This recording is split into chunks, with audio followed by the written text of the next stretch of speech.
दोस्तों नमस्ते। तो स्वागत है शिवशंकर यूपी 58 के चैनल में। तो आप लोग कैसे हैं कमेंट में ज़रूर बताइए। तो आप लोग के बीच में छोटा सा एक चुटकुला नाच गीत लेकर आई हूँ। आप लोग इस गीत को ज़रूर सुनिए क्योंकि पति पत्नी के नोक झोंक पर है। तो आप लोग सुनिए इस गीत को ज़रूर। 5 ही रुपया में एक जलेबिया हो तब जाने ना, पिया बटा पगल टवा हो तब जाने ना।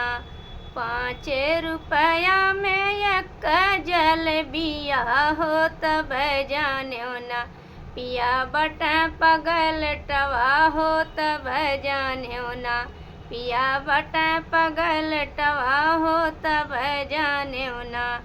अरे राखे के भैंसिया राखेला भेड़िया, राखे के भैंसिया राखेला भेड़िया हो तब जाने ना, पिया बटा पगल टवा हो तब जाने ना, पिया बटा पगल टवा हो तब जाने ना।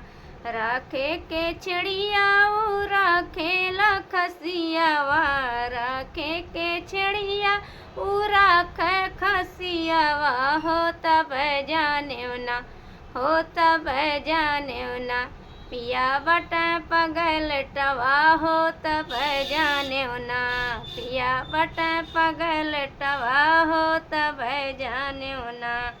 राखे के मेहरी राखे बहिनिया, राखे के मेहरी राखे बहिनिया हो तब जाने ना, हो तब जाने ना, पिया बटा पगल टवा हो तब जाने ना, पिया बटा पगल टवा हो तब जाने ना। 5 रुपया में एक जलेबिया हो तब जाने ना, पिया बटा पगल टवा हो तब जाने ना, पिया बटा पगल टवा हो तब जाने ना।